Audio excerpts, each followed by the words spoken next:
족보에 담긴 의미라는 제목으로 하나님 말씀 전합니다. 설 명절 가운데 바쁜 와중에도 이 예배의 자리에 오신 여러분 모두에게 하나님이 노아에게 그리고 그 가정에게 주신 놀라운 복이 임하기를 간절히 소망합니다. 여러분, 짠! 이 책이 뭘까요? 네, 이 책이 집에 있는 사람도 있고 집에 없는 사람도 있을 텐데 이 책이 족보란 거예요. 족보. 청소년들은 우리 족보라고 하면 이전에 그 시험 문제 나왔던 걸 이렇게 다 모아둔 그런 걸 이렇게 족보라고 하는데요. 원래 이 족보라는 게 한 가문의 계통과 혈통 관계를 길게 이렇게 다 적어놓은 그런 책입니다. 이제 족보란 걸 먼저 알았으니까 1절 다시 한번 들어볼게요. 노아의 아들 셈과 함과 야벳의 족보는 이러하니라. 홍수 후에 그들이 아들들을 낳았으니. 홍수 심판이라는 아주 드라마틱한 그런 이야기가 쫙 나오고 나서 이제 창세기 10장에는 갑자기 노아의 세 아들 셈과 함과 야벳 그 후손들의 톨레도 족보가 나오죠. 여러분, 이 족보가 재미있을까요? 지루하고 우리가 오늘 다 읽었는데 낯설고 이 따분해 보는 이 족보의 이야기를 창세기 10장이라는 이 중요한 앞부분 뒤에 보면 또 바벨탑 이야기도 나오는데 그런 중요한 위치에 왜 족보가 이렇게 껴들어 있을까요? 설날이 되면요 우리가 멀리 있는 가족들이 이렇게 울리는지 모르겠네. 멀리 있는 가족들이 모여서 이제 세배도 하고 떡국도 먹고 윷놀이도 하면서 이렇게 보내잖아요. 그리고 평소에는 절대 안 보는 어디 있는지도 몰랐던 이 족보도 한번 꺼내서 같이 모여서 보기도 합니다. 여러분 왜 그러죠? 우리가 한 부모로부터 난 형제, 자매라는 것을 기억하자는 것이죠. 이 창세기라는 말씀을 받아서 읽게 된 이 이스라엘도 마찬가지였어요. 지금은 비록 다양한 모양과 모습으로 온 세상에 흩어져 살고 있지만 때로는 전쟁까지 하면서 박이 터지게 싸우지만 실은 모두가 다 노아라는 한 부모로부터 태어난 형제 자매였음을 기억하자는 것이 족보라는 것에 담긴 첫 번째 의미입니다. 잘못된 길을 가는 이 형제 자매들을 하나님이 이스라엘을 통해서 응징하시기도 하고 때로는 이스라엘이 잘못된 길을 갈 때 하나님이 다른 민족을 통해서 혼내기도 하지만 모두 노아라는 한 부모 아래에서 난 형제 자매였음을 우리가 다 같이 기억하고 서로 자비를 베풀자라는 거예요. 그래서요 우리는 한 번도 본 적도 없고 만난 적도 없는 인도네시아, 에티오피아, 콜롬비아, 탄자니아 이런 세계 곳곳에 있는 아이들을 컴패션을 통해서 돕고 있는 것이죠. 그들도 모두 우리와 같은 노아의 후손들이고 우리의 형제 자매들이고 또 마지막 날 새하늘과 새 땅에서 함께 살아갈 형제 자매들이니까요. 아멘. 족보에 담긴 두 번째 의미입니다. 10절부터 보면 우리가 익숙한 이름이 나옵니다. 10절. 그의 나라는 시날 땅의 바벨과 에렉과 아깝과 갈레에서 시작되었으며 그가 그 땅에서 아스루로 나아가 니느웨와 르호보딜과 갈라와 민 니느웨와 갈라 사이에 레센을 건설하였으니 이는 큰 성읍이라. 우리가 아는 그 남유다를 멸망시킨 원수 바벨론도 보이고요. 북이스라엘을 멸망시킨 원수 아수르 역시 보입니다. 그들이 모두 다 누구예요? 그들도 역시 다 노아의 후손들이었다는 거예요. 15절 계속 볼게요. 가나안은 장자 시돈과 헷을 낳고 또 여부스 족속과 아모리 족속과 기르가스 족속과 히위 족속과 알과 족속과 신 족속과 아르와 족속과 스말 족속과 하마 족속을 낳았더니 이후로 가나안 자손의 족속이 흩어져 나아갔더라.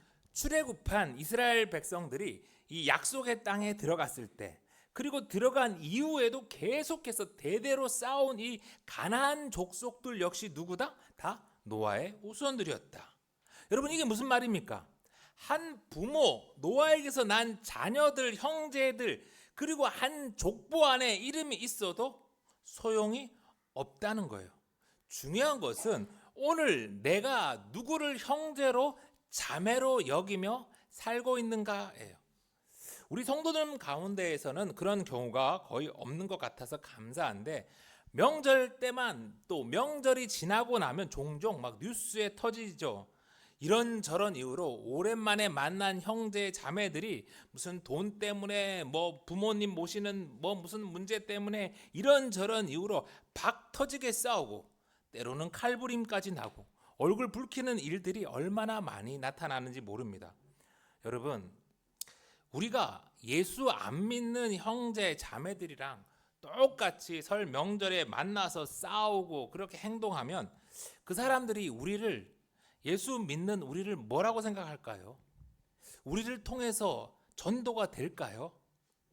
마태복음 5장 9절에 보니까요, 화평케 하는 자는 복이 있나니 저희가 하나님의 아들이라 일컬음을 받을 것이라 하셨어요. 얼마나 화평케 하는 게 힘들면 화평케 하는 자를 하나님의 아들이라 일컫겠어요. 여러분, 화평케 하려면 어떻게 됩니까? 내가 손해를 봐야 해요. 내가 자기 희생을 해야 합니다. 절대 화평케 하는 일은 쉬운 일이 아닙니다. 그런데 우리의 왕 대신 예수님이 어떻게 하셨어요?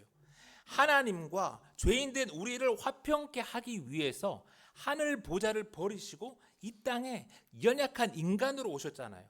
그것뿐입니까?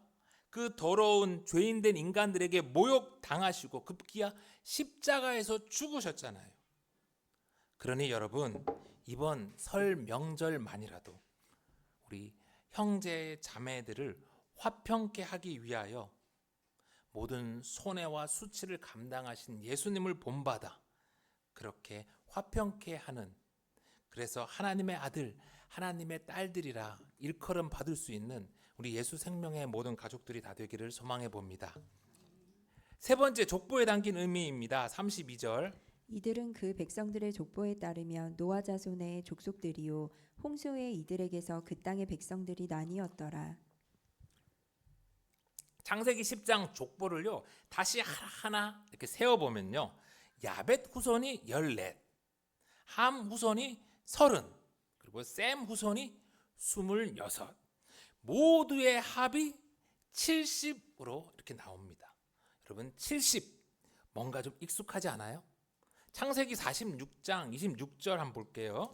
야곱과 함께 애굽에 들어간 자는 야곱의 며느리들 외에 66명이니 이는 다 야곱의 몸에서 태어난 자이며 애굽에서 요셉이 낳은 아들은 2명이니 야곱의 집 사람으로 애굽에 이른 자가 모두 70명이었더라.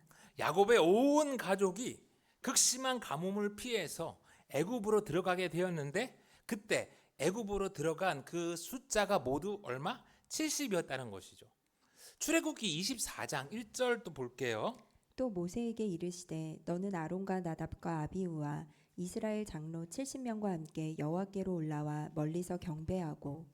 하나님이 이 출애굽한 이스라엘 백성들과 이 시내산에서 언약을 맺으시는데, 그때 백성들을 대표해서 나오게 한 장로의 숫자가 얼마? 70이었다는 거예요. 이렇게 70이라는 숫자는요, 성경 곳곳에서 모든 그 사람들을 대표하는 그런 숫자로 사용이 되었어요. 여러분, 예수님이 세상을 하나님 나라로 회복시키기 위해서 제자들을 뽑아서 파송하셨잖아요. 몇 명을 뽑아서 파송했습니까? 12지파를 대신해서 12제자를 뽑았고, 또 70장로들을 대신해서 70제자들을 뽑아 파송하셨어요. 누가복음 10장 1절. 그 후에 주께서 따로 70인을 세우사 친히 가시려는 각 동네와 각 지역으로 둘씩 앞서 보내시며 이르시되 추수할 것은 많되 일꾼이 적으니 그러므로 추수하는 주인에게 청하여 추수할 일꾼들을 보내주소서 하라. 이제 정리를 해보면 온 땅에 다양한 모습으로 다양한 민족으로 흩어져 있는 그 모든 나라들, 모든 족속들, 이 사람들은 모두 다 홍수 심판에서 하나님의 은혜로 구원받은 노아의 후손들이며, 그들 역시 여전히 하나님의 주권 아래에 있다는 것을 이 족보는 말해주고 있는 거예요. 그리고 그건 오늘 이 세상을 사는 저와 여러분, 또 세상 모든 사람들도 마찬가지고요.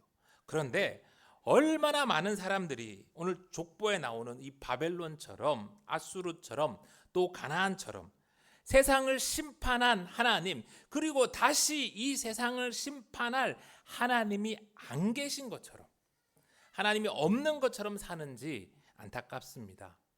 처음 홍수의 심판 때는 노아의 가족들이었기 때문에 셈도 야벳도 그리고 함과 함의 며느리들도 다 구원을 받았죠. 그러나 창세기 10장의 족보는 이제 분명히 말합니다. 그 할아버지가 노아라도, 그리고 그 노아의 족보에 이름이 있어도 이제는 소용이 없다는 것을요. 다시 올 심판은 과거의 족보가 아니라 미래의 족보인 생명책에 그 이름이 있어야 하는 거예요. 여러분, 그러면요, 다시 올 그 심판에는 어떤 이들이 구원받을 수 있나요? 어떤 이들의 이름이 생명책에 있고 예수님의 형제 자매가 되어서 천국에서 영생할 수 있나요? 마태복음 12장 48절. 말하던 사람에게 대답하여 이르시되 누가 내 어머니이며 내 동생들이냐 하시고 손을 내밀어 제자들을 가리켜 이르시되 나의 어머니와 나의 동생들을 보라. 누구든지 하늘에 계신 내 아버지의 뜻대로 하는 자가 내 형제요 자매요 어머니이니라 하시더라. 이제는 육신의 혈육이 아니라 내 아버지의 뜻대로 하는 자가 예수님의 형제 자매요 어머니라예요. 아브라함의 후손 이스라엘 민족만이 아니라 예수님의 제자들이 예수님의 형제요 자매고 새 하늘과 새 땅에서 함께 영생할 새 언약의 백성인 거예요. 아멘. 이제 네 번째 족보에 담긴 의미입니다. 8절. 구스가 또 니므롯을 낳았으니 그는 세상의 첫 용사라. 그가 여호와 앞에서 용감한 사냥꾼이 되었으므로 속담에 이르기를 아무는 여호와 앞에 니므롯같이 용감한 사냥꾼이로다 하더라. 우리 개역 개정 성경이 니므롯을 세상의 첫 용사, 여호와 앞에서 용감한 사냥꾼이라고 번역을 해가지고 좀 오해를 일으키고 있어요. 그래서 이번에 새로 나온 새 한글 성경 번역으로 다시 한번 들어볼게요. 8절부터.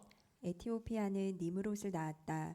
니므롯은 땅에서 처음으로 힘으로 다스리는 사람이 되었다. 그는 여호와 앞에서 힘센 사냥꾼이었다. 그래서 니므롯처럼 여호와 앞에서 힘센 사냥꾼이라는 말이 나돌았다. 니므롯의 나라는 신할 땅의 바빌론, 에렉, 아카드, 갈레에서 시작했다. 여러분, 이 니므롯이란 이 말의 뜻은요, 반항하다라는 의미입니다.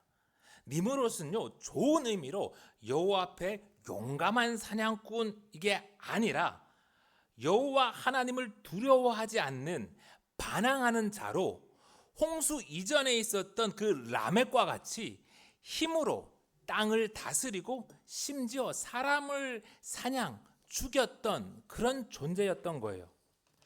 홍수 심판 이후에 라멕과 같은 가인의 후예들은 이 세상에서 다 사라진 줄 알았는데 어느새 악이 다시 사람들 사이에서 자랐고 이 니므롯 때 열매를 맺게 된 거죠.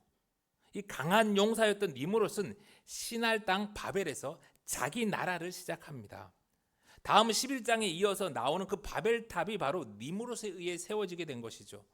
그리고 이 니므롯의 힘, 니므롯의 권력, 니므롯의 자리를 부러워했던 인간들이 그를 따라서 바벨론 제국을 세웠고요. 그 시조였던 니므롯을 신격화해서 그를 마루둑, 성경에서는 무로닥이라고 부르면서 자신들의 신으로 그렇게 섬깁니다. 여러분, 아버지가 누구, 할아버지가 누구였는지는 하나도 중요하지가 않아요. 중요한 것은 오늘 내가 여호와 앞에서, 하나님 앞에서 어떤 삶을 살아가는가입니다. 아무리 믿음의 집안에 태어났어도 내 할아버지도 목사, 내 증조 할아버지도 목사, 소용이 없는 거예요. 그가 니므롯처럼 여호와 하나님을 두려워하지 않고 자기 힘을 믿고 자기 돈을 믿고 악을 일삼으면 그는 악인이며 심판받을 인생이라는 겁니다. 우리 예수생명교회는 이런 니므롯을 부러워하며 니므롯의 길을 따라가는 이가 하나도 없기를 간절히 바라요. 아멘. 마지막 족보에 담긴 의미입니다. 21절. 셈은 에벨 온 자손의 조상이요 야벳의 형이라. 그에게도 자녀가 출생하였으니 셈의 아들은 엘람과 아수르와 아르박삭과 룻과 아람이요. 노아의 자녀 중에 첫째가 셈이에요. 셈. 그리고 함, 막내가 야벳인데, 그런데 이 족보를 보니까 야벳이 가장 먼저 나옵니다. 그리고 함이 나오고 마지막에 첫째인 셈의 족보가 나오죠.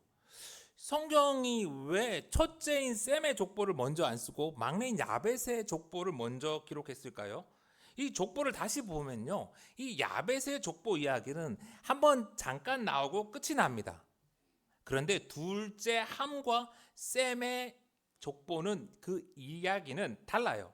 10장 중간에 함의 족보가 이렇게 나오고요. 그리고 10장 마지막에 셈의 족보가 나오죠. 그리고 다시 이어져서 이 함의 족보는 11장 초반부에 함의 자손인 니므롯과 바벨탑의 이야기로 이어지고, 다시 셈의 족보는 11장 10절에서 다시 셈의 족보가 시작되어 어디까지? 믿음의 조상인 아브라함까지 이어지고 있어요. 그래서 이 막내인 야벳의 족보가 제일 먼저 이렇게 구성이 되어 있는 거예요. 그런데 이 족보를 가만히 보면요, 족보에 나오는 후손들 중에서 첫 번째 장자였던 셈의 후손들이 제일 비실비실합니다. 반대로 아버지의 허물을 둘추어내다가 노아인 아버지께 심한 말을 들었던 이 함의 후손들이 제일 세상에서 잘 나가는 것 같아요. 그런데 여러분, 성경은 그렇지 않다는 거예요.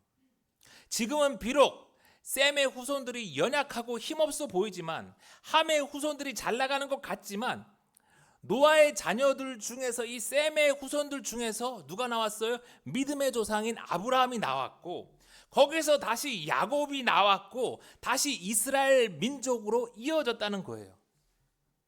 그러니 우리가 지금 좀 돈이 없고 지금 좀 힘이 없고 그래도 하나님께 복받지 못한 게 아니라는 겁니다. 도리어 자신이 가진 그 힘 때문에, 자신이 가진 그 권력 때문에 하나님 앞에 반항하는, 하나님을 우습게 여기는 니므롯과 같은 이들은 결국 다 망하고 심판받게 될 거라는 것이요. 오늘 우리가 드린 이 찬양의 가사처럼 좋으신 하나님은 노아의 후에 셈의 후예로서 믿음의 길을 가는 저와 여러분에게 이렇게 말씀하십니다. 사랑하는 내 딸아, 너의 자금도 내겐 귀하다. 너와 함께 걸어가는 모든 시간이 내게 힘이라. 사랑하는 아들아, 내 연약함도 내겐 큼이라. 너로 인해 잃어버린 나의 양들이 돌아오리라. 조금 느린 듯해도 기다려주겠니? 조금 더딘 듯해도 믿어줄 수 있니? 내가 가는 그 길 절대 헛되지 않으니 나와 함께 가자. 앞이 보이지 않아도 나아가 주겠니? 이해되지 않아도 살아내 주겠니? 너의 눈물의 기도 잊지 않고 있으니 나의 열심으로 이루리라. 정말 잠시 있다 사라질 이 땅의 돈 때문에, 이 땅의 힘 때문에 우리 성도로서 사단에게 지지 맙시다. 다가올 심판의 날 중요한 것은 우리가 이 땅에서 얼마나 많은 힘을 가졌냐, 얼마나 많은 돈을 가졌냐가 아니라 노아의 후예로 우리가 믿음의 길을, 예수님을 제자로서 잘 따라갔냐니까요. 말씀을 마칩니다. 사랑하는 성도 여러분, 다시 한번 우리가 홍수 심판에서 하나님의 은혜로 구원받은 노아의 후예임을 기억합시다. 그리고 다시 올 심판의 날은 과거의 족보가 아니라 생명책에 이름이 있어야 구원받는다는 것을 잊지 맙시다. 함의 후예인 니므롯이 잠시 반짝이는 것 같지만 그들은 시편 1편의 말씀처럼 바람에 나는 겨와 같으며 하나님의 심판을 견디지 못할 것이며 의인들의 모임에 들지 못할 것입니다. 주님 다시 오셔서 이 땅이 다시 심판받아 사라지고 새하늘과 새 땅이 시작될 때 노아의 후예로 예수 그리스도의 제자로 새 언약의 백성으로 함께 웃고 함께 즐거워하는 우리 예수 생명의 가족들이 다 되기를 간절히 소망합니다.